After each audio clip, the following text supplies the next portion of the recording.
Et comme vous savez, comme j'ai dit dans mon discours hier, que cet accord de libre-échange signé entre nos deux pays donnera des opportunités non seulement aux entrepreneurs chinois et mauriciens, ça donnera aussi des opportunités aux entrepreneurs des pays africains.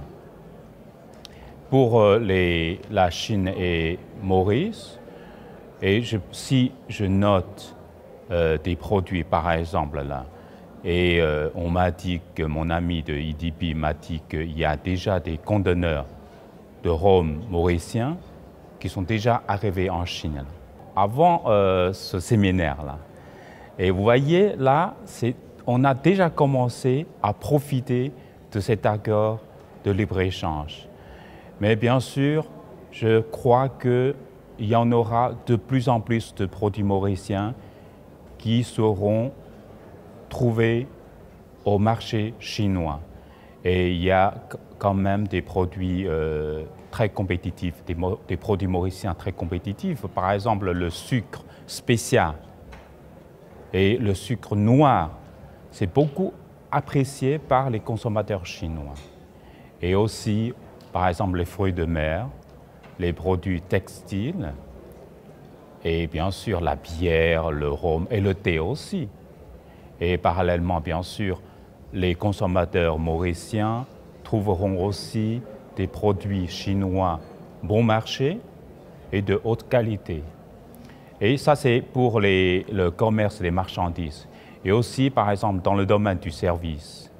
Alors, cet accord donnera aussi des chances, des opportunités pour les entrepreneurs, les hommes d'affaires de nos deux pays aussi. Et aussi dans d'autres domaines aussi. Et alors, pour le moment, je pense que pour les économistes de nos deux pays, je pense qu'il faut saisir cette occasion. Il faut profiter de cet accord. Il faut activer. Il faut prendre des actions. Je ne sais pas si je trouve le mot juste, mais c'est-à-dire qu'il faut agir.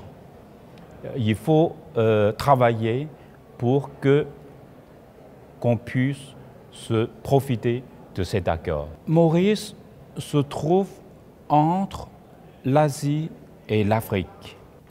L'accord de libre-échange de l'Afrique a été mis en application aussi à partir de cette année. Et donc, je pense qu'avec les deux accords de libre-échange, c'est-à-dire l'accord de libre-échange entre la Chine et Maurice, et aussi la zone de libre-échange de l'Afrique, Maurice pourra très bien jouer la plateforme et le pont qui relie les deux continents, c'est-à-dire l'Asie et l'Afrique, mais bien sûr la Chine et les pays africains. L'année dernière, la Chine est le seul pays qui a une augmentation de l'économie, croissance 2,3%. Et les pays africains, ce sera un continent qui a la potentialité. Et donc, c'est les deux continents qui auront beaucoup de chances et beaucoup de potentialité. Et ainsi, Maurice pourra jouer le rôle de lien, de relier les deux continents. Et donc, je pense que ce sera très important pour Maurice et ce sera aussi une chance pour le développement économique de Maurice.